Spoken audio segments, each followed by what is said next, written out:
모든 책임은 한국에 있다는 발언을 했습니다. 5일 기자회견을 통해 한일 관계에 대해 매우 어려운 상황이 계속되고 있다. 이것은 전적으로 남측에서의 부정적인 움직임에 따른 결과이고 안타깝다며 악화의 원인은 모두 한국 정부에 있다는 인식을 나타냈습니다. 또 부정적인 움직임으로 지소미아 파기 통보를 예로 들며 한국 측의 현명한 대응을 강력히 요구해 나갈 것이라고 말했습니다. 그런데 이상한 건 수출 규제에 대한 이야기는 한마디도 없었습니다. 이런 걸 보고 적반하장이라고 하나 봅니다. 일본 네티즌들도 별반 다르지 않은 생각을 가지고 있는데요. 일본 네티즌 반응 보겠습니다.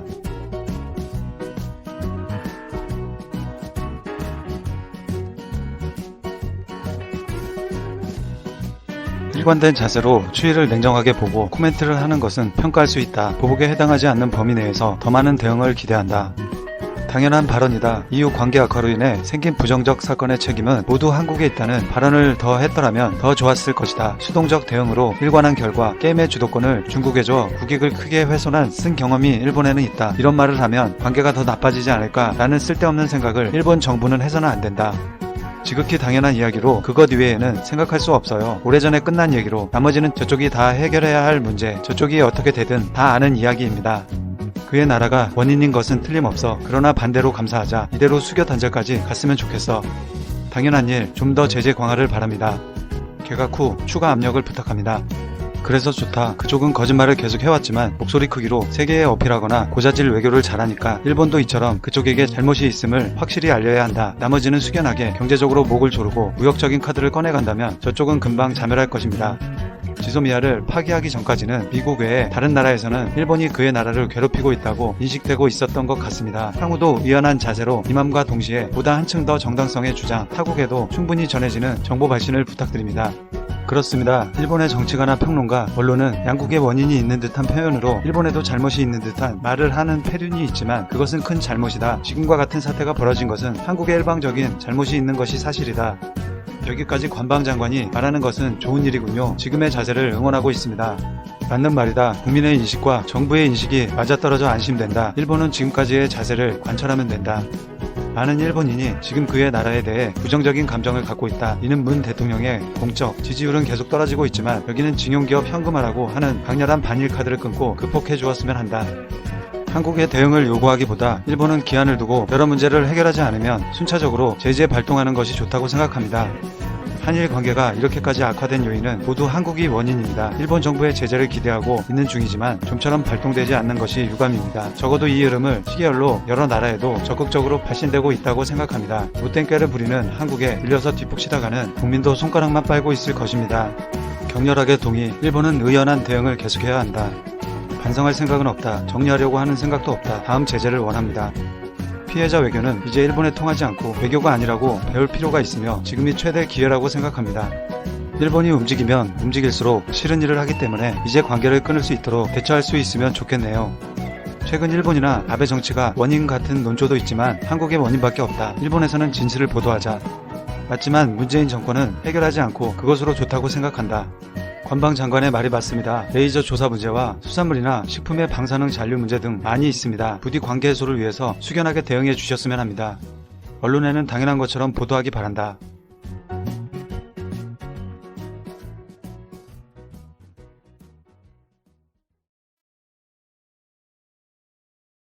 그 일본과의 지금 경제전쟁 어떻게 이루어지고 있는지 조금 관심이 멀어지고 있죠. 그래서 저도 좀 궁금하더라고요. 그래서 오늘은 지금 일본 현재 상황 어떻게 이루어지고 있는지에 대한 얘기 중에서 한국인 관광객 감소에 일본 장관이 방문을 할 것이다. 일본의 한국 관광객이 급감하는 가운데 일본의 국토교통장관은 관광교류는 중요하다며 이에 대한 협의를 갖고자 한국을 방한한다는 소식을 이제 전하는데 일본의 대표적인 5채널에서는 아주 송토의 글을 많이 올렸습니다. 그래서 한번 저랑 같이 반응을 읽어보시죠. 이란, 지네들은 이란이라고 쓰겠죠. 하지만 우리는 한일 관계 악재를 부채질한 놈들이 나빠. 물론 반일 한국인들도 똑같아. 처량한 짓 하지 말아라 멍충아. 그러겠죠. 여행객 지갑에 의존하는 관광 입국 따위 아무것도 이뤄낼 수 없는 소국이나 하는 짓이야. 일본은 기술대국을 목표로 타국들이 일본 제품에 의존하도록 만드는 강한 국가 건설을 목표로 삼아야지. 옛날에는 좀 그런 면이 있었지. 근데 지금 다 망했잖아요 말이는데. 지금 한국 가봤자 관광객 원한다면 화이트 국가로 되돌려 놓으라는 소리밖에 더 듣겠어? 잘하네. 가봤자 변할 것도 없고 의미도 없다고. 일본이 곤란해 한데 기뻐할 건 뭐 기뻐하지. 근데 일단 와서 무릎 꿇고 빌면은 어떻게든 해줘 볼게. 역시 일본의 화이트 국채는 단순한 선거 대책이었던 거야. 맞지? 아베가 정권 얻으려고 그런 거 아니야. 우리 쪽은 환영하는 자세를 보여줄 필요가 있어. 그래야 일본을 차지 않는 건 한국인들 탓이라고 말할 수 있잖아. 뭔 소리야. 한국이 싸움을 걸어오는데 숙이고 들어가다니. 대체 어느 나라 장관이냐? 정신 못 차렸구나. 너한테는 타격 안 가니까 그러겠지. 화이트 국가로 못 돌립니다. 지소미아 파기 용서 못해요. 만약 미츠비시 자산을 현금화한다면 엄청 화낼 겁니다. 하지만 한국 여러분, 일본에 와주세요. 사랑해요. 현실적이네. 한국에서는 정색하고 뭔 소리 할걸? 내가 한국인이라도 쫓아내겠다. 아니면 뭔가 비책이라도 있는 거야. 비책 가져와야지. 아니면 무릎 꿇고 불든지. 아니 이제부터 더욱 나빠질 텐데 한국에서 올 관광객에 기대하는 영업은 재검토해야지. 야, 소도시 니네 할머니 할아버지가 우리 관광객으로 먹고 산다니까. 매국 아베가 시키든 얘네도 아베를 싫어하는 모양이네. 트럼프가 아베한테 한국에게 머리 숙이라고 한 거 아니야? 그쵸? 지난번에 아베가 가가지고 트럼프한테 한번 조인트 까였죠. 어차피 화이트 국가로 돌려놓으란 소리밖에 안 할 텐데 쓸데없는 짓을. 한국인들은 반일의 부작용을 이해 못하니 스스로 고통을 겪어보지 않으면 깨닫지 못할 것. 니네들은 벌써 고통을 겪어보고 있잖아. 최악이네. 그치? 최악이지. 이 인간은 일본인으로서의 프라이드도 없는 건가? 야, 니네 장관이 프라이드 지키면 니네 다 죽어 임마. 중국 관광객들이 늘었는데 한국 관광객들은 필요 없지 않아? 야, 중국 관광객하고 우리나라 관광객하고 비교가 되냐? 야, 얼마나 친절하고 조용하고 딱 조용히 먹고 사진 찍고 가고, 또 사진 찍고 가면 또 그 소문도 되게 잘 내주잖아. 중국 관광객들은 시끄럽기만 하지 않아? 받는 사람 입장에서 다르지. 인류의 거짓말쟁이 역사 왜곡 날조로 빌붙고 뜯어먹는 반일 좌익 테러 조직인 한국과는 국교 단절하고 제1 한국인들의 귀화인들을 강제 송환해라. 얘 아직도 정신 못 차렸네. 응? 야, 니네가 막 반성을 안 하잖아. 그리고 왜곡 날조하는 건 니네가 유명하지. 없는 것도 막 만들어내고. 야, 좀 독일한테 배워. 독일은 반성이라도 하지. 이번엔 폴란드한테 뭐 무릎 꿇었다는 얘기 못 들었냐? 그러니까 일본이 저희가 좀 예상했잖아요. 일본이 예전의 일본이 아닙니다. 우리가 이제 물론 싸우는 거 별로 안 좋죠. 하지만 우리가 싸울 때는 싸워야 우리의 권리를 찾아올 수 있다. 그리고 일본 같은 경우는 우리나라 진짜 때린 적이 한두 번이 아니죠. 일본하고 우리하고 달라요.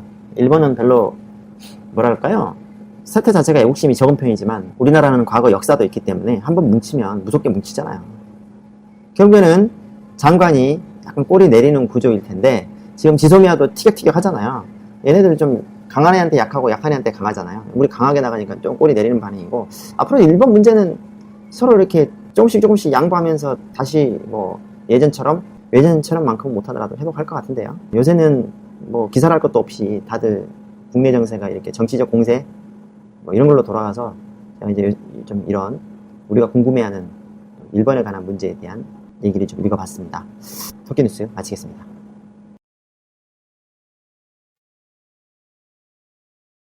독도를 한국의 영토로 발언하여 화제가 되고 있습니다. 어떤 내용인지 한번 알아보았습니다. 구독과 좋아요, 알림 설정 부탁드립니다.